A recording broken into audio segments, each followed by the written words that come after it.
बोलने का सामर्थ्य है, जो शास्त्रों में वर्णित है वही बताएंगे। कल की कथा में हमने कहा था कि भिन्न भांडम अर्थात आपके घर में वह ऐसा कौन सा बर्तन है जिसमें कलयुग का वास होता है, और जिस घर में जिस चीज में कलयुग का वास होवे तो समझ लीजिए कि क्या दशा होगी। ऐसी कौन सी लकड़ी जो घर में नहीं होना चाहिए जिसके कारण बहुत हानि होती है। ऐसा कौन सा वृक्ष जो घर में होवे तो जिसके कारण रोग आदि उत्पन्न होते हैं। ऐसा कौन सा जीव है जो आपके घर में रहने से आपके द्वारा किया हुआ हर्वशान अर्थात भगवान को लगाया हुआ भोग, पिंड दान इत्यादि किया हुआ पिंड का दान, यह सब भगवान स्वीकार नहीं करते हैं।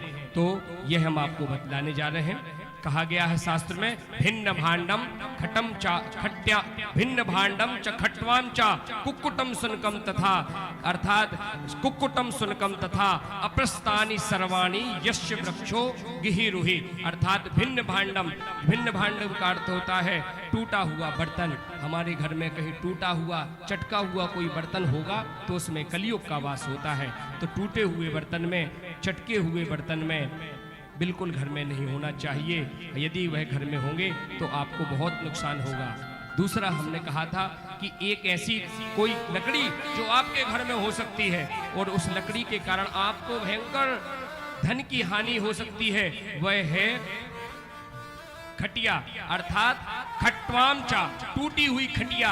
अधिकतर घरों में खाट टूट जाती है, पलंग टूट जाता है तो उसको घर में रख लेते हैं, वह भी बहुत अशुभ होता है, उसको भी घर में नहीं रखना चाहिए। तीसरा हमने कहा था कि एक ऐसा वृक्ष जो घर में नहीं लगा रहना चाहिए। सूखा कोई पेड़ अगर सूख गया है तो उसको तुरंत निकाल करके अलग कर देना चाहिए।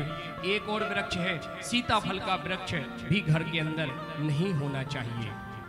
एक ऐसा वृक्ष हम आपको बतला देते हैं। यह तो देखिए शास्त्रों के अनुसार वर्णित है, कई स्थानों पर हमने कई बहुत सारे संतों की सानिध्यता में हमने कुछ प्राप्त किया है, वह आपको बता देते हैं। जिनके घर में दरिद्रता होवे, जिनके घर में धन होते हुए भी दरिद्रता का भाव बना रहे, वह उस घर में दरिद्रता का वास हो जाता है। तो दरिद्रता को दूर करना है तो आपको एक वृक्ष लगाना चाहिए। अपने जन्मदिन पर, अपने भाई के, अपने पुत्र के, अपने माता पिता के जन्म दिवस पर एक वृक्ष अवश्य लगाएं। और कोई भी वृक्ष होवे लगा लेवे। अगर अनार का वृक्ष संभव होवे तो हस्त नक्षत्र में यदि अनार का वृक्ष किसी बगीचे में लगाया जावे तो निश्चित रूप से अनार के वृक्ष लगाने से आपको धन की प्राप्ति हो जाएगी, क्योंकि अनार लक्ष्मी का भी प्रतीक माना गया है। यह तो एक बात हो गई, सूक्त हो गया, लेकिन वास्तविकता यह है कि यदि आपको अपना जीवन सफल करना है तो एक वृक्ष लगाइए।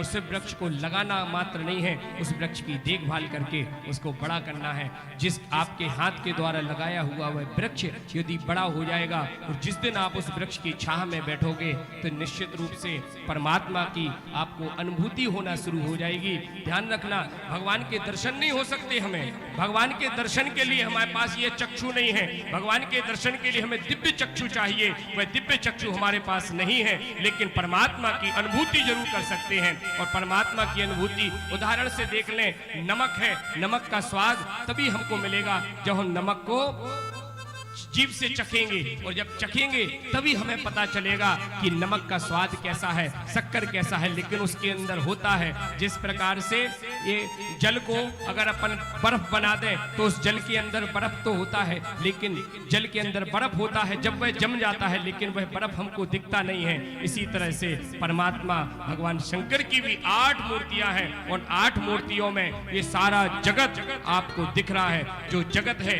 यह विश्व जो है, यह भगवान शिव की ही मूर्ति है। इसलिए एक वृक्ष को अवश्य लगाइए, आपका जीवन सफल हो जाएगा।